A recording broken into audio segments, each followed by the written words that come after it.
Right వాళ్ళ బీసీల దగ్గర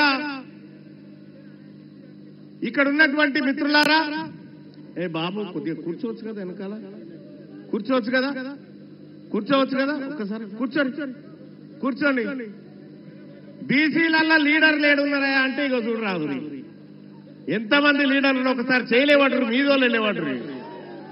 ఇంతమంది లీడర్లు ఇలా బీసీలోళ్ళు ఉంటే బీసీలల్లా ఎవడున్నాడా అని అంటాడు ఒక ఆయన. ఇక మా సుందర్రాజన్న చెప్తా, సుందర్రాజన్న గురించి. అన్న కూర్చో. సోదరులారా, నెలకు 5,000 ఖర్చు పెట్టుకునే శక్తి మీరు ఉన్నదా? నెలకు 5,000 ఎవరెవరు ఖర్చు పెడతారో చేయలేమంటారన్న. మినిమం నెలకు 5,000. నెలకు 5,000. ఇవాళ రాష్ట్ర ప్రభుత్వం చెప్పిన లెక్క ప్రకారం తెలంగాణ రాష్ట్రంలో బీసీలం ఎంతమంది ఉన్నాం? 2 కోట్ల మంది ఉన్నాం. తెలంగాణ రాష్ట్రంలో బీసీలం 2 కోట్ల మంది ఉన్నాం. నెలకు 5,000 ఖర్చు పెట్టేటువంటి సామర్థ్యం ఉన్నటువంటి ప్రజలము మనము. అంటే నెలకు 10,000 కోట్ల రూపాయలు ఈ బీసీలు ఖర్చు పెట్టగలిగినటువంటి శక్తి ఉన్నటువంటి వాళ్ళు. అంటే ఏడాదికి 1,20,000 కోట్ల రూపాయలు రాష్ట్ర ఎకానమీకి జమ చేస్తుంది. ఎవరు జమ చేస్తున్నారు? ఏడాదికి 1,20,000 కోట్ల రూపాయల సంపదను ఖజానాలో జమ చేస్తున్నటువంటి మోతబర్లు దమ్మున్న బిడ్డలు బీసీలా కాదా?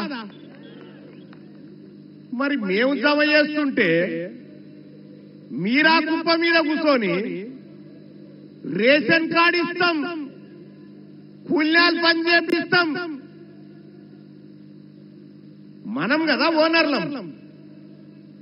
మనం ఓనర్లమై ఉంటే వాళ్ళు మనం కట్టినటువంటి పన్నుల సంపద మీద కూర్చొని కాంట్రాక్టులు చేసుకుంటా వాళ్ళ ఖజానాలు నింపుకుంటా ఉన్నారు. ఇలా తెలంగాణ రాష్ట్రంలో ఇన్ని లెక్కలు చెప్పిరు. ఓకే, తెలంగాణ రాష్ట్రంలో రెడ్డోళ్ళ లెక్క ఎంతరో చెప్పురా.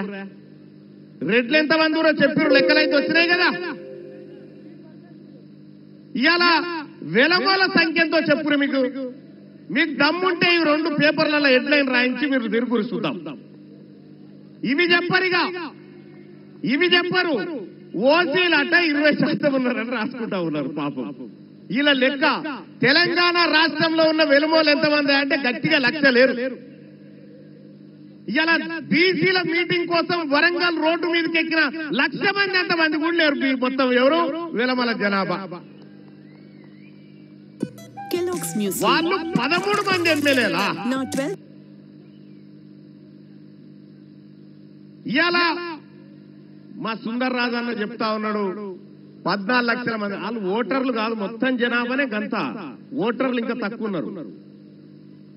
పిడికేడు మంది లేరు.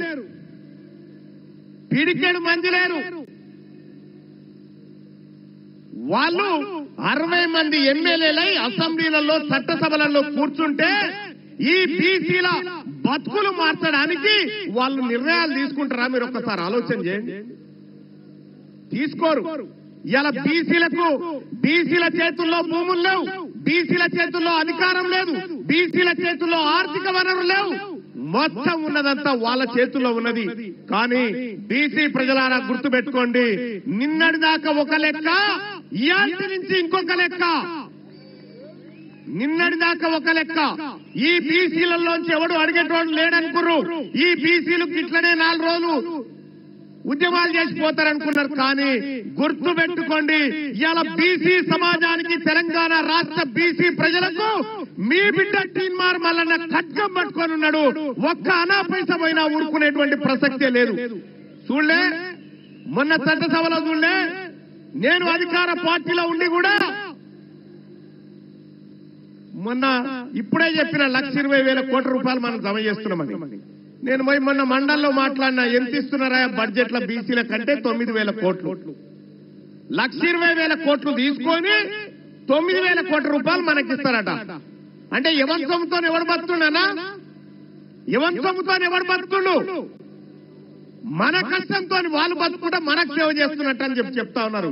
నేను ఈ వరంగల్ వేదిక నుంచి చెప్తా ఉన్నా, మర్యాదగా బీసీల కుర్చీలు ఖాళీ చేయండి.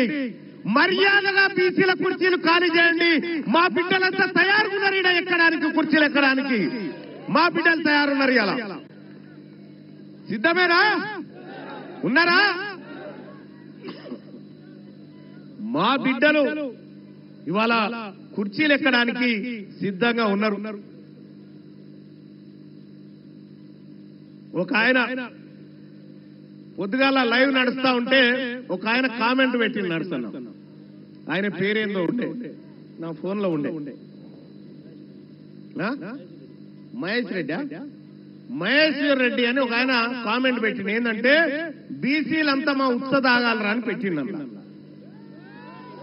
చూస్తారా కామెంట్?